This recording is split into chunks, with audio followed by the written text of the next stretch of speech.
அஸ்ஸலாமு அலைக்கும் வரஹ்மத்துல்லாஹி வபரகாத்துஹு. இன்னைக்கு வந்து சோதனை. ஓகே, சோதனையை நம்ம இன்னைக்கு எப்படி எடுத்துட்டு இருக்கோம் அப்படின்னா, என்ன அல்லாஹ் இப்படி போட்டு என்ன சோதிச்சுட்டே இருக்கிறான், என்னடா வாழ்க்கை இது, அந்த மாதிரி புழம்பி தள்ளிடுறோம். அல்லாஹ் அக்பர், அதை விட்டுருங்க. நான் ஒரு விஷயம் சொல்றேன் கேளுங்க. என்ன அப்படின்னா, நீங்க ஒரு விஷயத்துக்கு தயாராகிறதும் அல்லாஹ் உங்களை தயார்படுத்துறதுக்கும் நிறைய டிஃப்ரென்ஸ் இருக்கு. சரிங்களா? நீங்க உங்களை தயார் பண்ணும்போது என்ன செய்வீங்கன்னா, ஒரு சேஃப்டியான இதுலேயே லைன்லேயே போய்கிட்டு இருப்பீங்க. ஒரு அன்கம்ஃபர்டபுளான ஒரு லைன்ல போக மாட்டீங்க. ஓகேங்களா? உங்களை அன்கம்ஃபர்டபுளா எடுத்துட்டு போனா தான் நீங்க பலமாவீங்க. ஓகேங்களா? ஒரு கல் தன்னை அர்ப்பணிக்காத வரை அது என்ன வடிவமாக மாறாது. சரிங்களா? ஆனா அத அர்ப்பணிக்காம அது போயிடுச்சுன்னா அது குப்பைக்கு தான் போகும். அர்ப்பணிச்சா அதை என்ன செஞ்சிடுறாங்க, ஒரு வடிவத்துக்கு கொண்டு வந்துடுறாங்க. ஸோ நம்மளை தாங்கி நம்மளை உருவாக்கணும் அப்படின்னா நம்ம கஷ்டப்பட தான் செய்யணும்.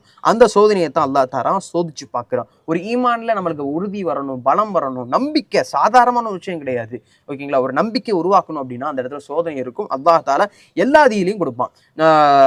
நாட் ஒரு சாதாரண ஒரு விஷயம் கிடையாது. நம்ம வந்து ஒரு உள்ளத்தால, உடலால, பொருளாதாரத்தினால எல்லாத்தினாலையும் உங்களுக்கு வந்து சோதனை வரும். அந்த சோதனைகள்லாம் தக்குவா அப்படின்ற ஒரு விஷயத்த கையில வச்சுக்கோங்க. யா அல்லாஹ் இங்க பாரு, நீ என்ன சோதிக்கிற, சரி, ஆனா அந்த சோதனையை தாங்குற அளவுக்கு என் உள்ளத்துல ஒரு தெம்புத்தா.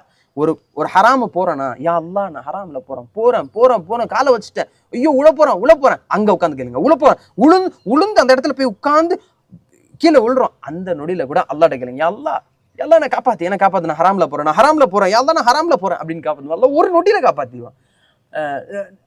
சாதாரணமான ஒரு விஷயம் கிடையாது இது. சரிங்களா? தக்குவாவை நல்லா உறுதிப்படுத்துங்க. அந்த சோதனையில் அல்லாஹ்ட்ட வந்து உதவி கேளுங்க. அல்லாஹ் தாலா உங்களை காப்பாத்திடுவான் இன்ஷா அல்லாஹ். அல்லாஹ் தாலா நான் என்ன சொல்றேனோ சொன்னனோ அதை உங்க உள்ளத்துல புரியக்கூடிய தௌஃபீக்க எனக்கும் உங்களுக்கும் எல்லாத்துக்கும் தருவோம். அமீன். அஸ்ஸலாமு அலைக்கும்.